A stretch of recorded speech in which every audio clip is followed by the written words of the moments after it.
Hi guys, I'm Asher. Today's video will be about a scene where Freya shows her first feelings for Belle. This scene was not adapted in the anime, but it takes place before Belle learned magic. That said, I wanted to tell you that the next video will be about the 5th season. I was planning to post that video before re-uploading this one, but in the end I decided to do it this way. By the way, as a precaution, I have created a secondary channel, so please subscribe to that channel as well. Also, if you like my videos and want to help the channel, you can do it on Patreon or by becoming a member here on YouTube. The links will be in the description. But well, without anything else to say, let's get started.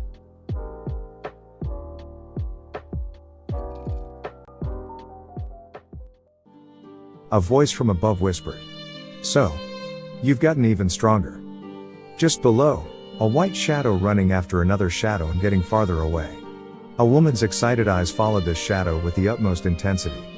Clouds in the night sky shifted, flooding the woman's room with moonlight. The entire outer wall of the room was made of glass. The woman standing next to the glass wall was so clearly illuminated, it was as though the moon were casting a spotlight on her. Her thin yet luscious body was wrapped in a sheer black nightgown. Her fair light skin gave off a mysterious air, as it was bathed in the lunar glow. That's wonderful. You must shine even more. Freya put her hands together, her outrageously beautiful figure reflecting off the glass. It was the highest floor of Babel Tower. Freya resided in the highest and most glamorous room in the whole building. She watched Belle from her window wall. More. Shine even brighter, child. It's your duty, now that you have my attention. A deep love was in her eyes, along with the absolute authority of rank. Freya was obsessed with the boy, obsessed enough to ignore other trifling things, and to be caught up in a burning passion of love. The goddess of beauty was entranced by him. Freya possessed an ability that allowed her to see the truth inside the souls of the people of the mortal world. This was a natural gift of hers, not one of the abilities known as arcana. Freya could determine the nature of a soul faster than any other god, and she quickly embraced her favorites. Grow stronger. Grow more befitting of me. That is your task. She used her eyes to see the true colors of the children, and to add the most talented, brightest souls to her own familia. No one could refuse her. No one had ever been able to resist the magic that was her beauty. For that reason, members of Freya familia had strength and power completely separate from those around them.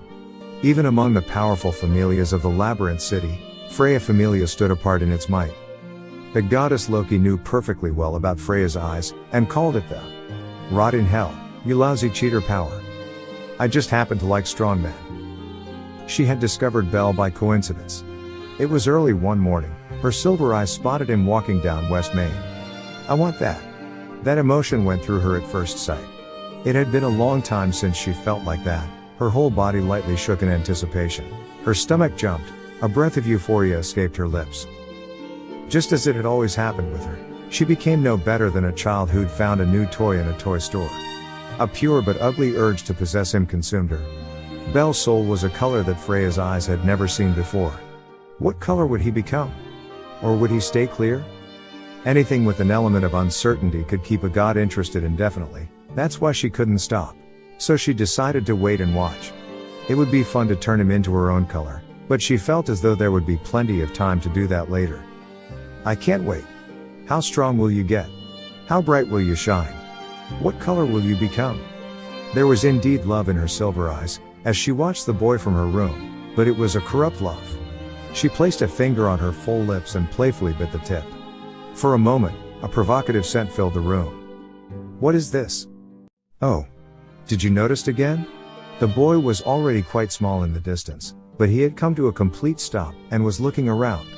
It was as though he'd lost something, and was frantically searching the area to find it. Freya's eyes closed slightly as a large grin enveloped her face.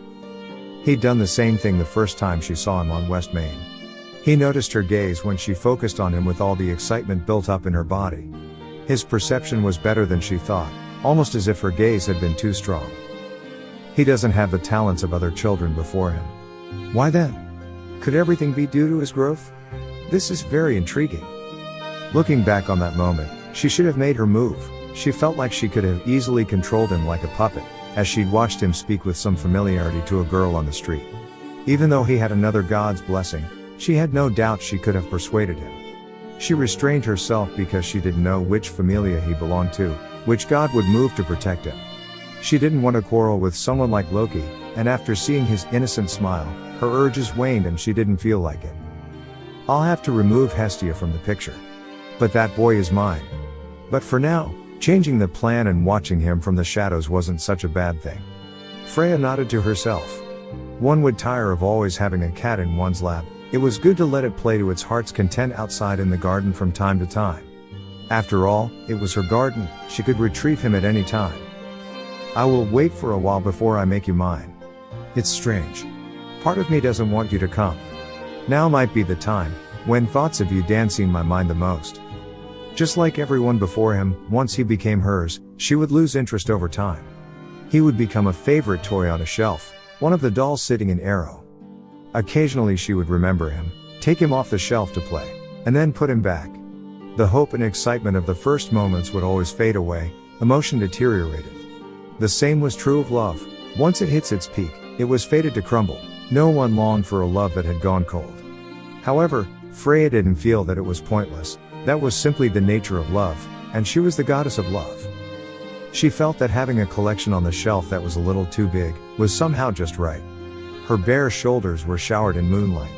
Looking like a girl falling in love for the first time, she continued watching Belle with loving eyes.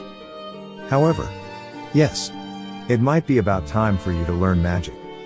She hit her finger on her chin as she thought out loud. After tilting her neck deep in thought, something came to mind. She took her eyes off the boy far below, and walked away from the window. Freya's eyes couldn't decipher statuses given by other gods or goddesses, but she could infer their strengths and abilities by their color and brightness. She could tell by looking at Belle that he had no magic. Freya felt this was a flaw, and she decided to act quickly. I wonder if this will do. A heavily adorned bookcase stood in the corner of her room. Her thin finger reached for the middle shelf, and pulled out a thick book by the spine. Thumbing through the pages, Freya made a satisfied nod. Otar. Ma'am. A rigid voice responded to Freya's call. This male animal person stood more than 2 meters tall, and had a body as solid as a rock. He stood like a statue next to Freya, a guard dog waiting for his master's commands. I want you to take this book. She was about to hold out the book when her words trailed off. Closing her mouth, she looked down at the book in her arms. Does something trouble you? Oh. No. It's nothing. Please forget it. Yes, ma'am. Otar gave a short nod and took a step back, as Freya smiled at the book. That's right, it wasn't necessary for her treasured servant to deliver the book directly.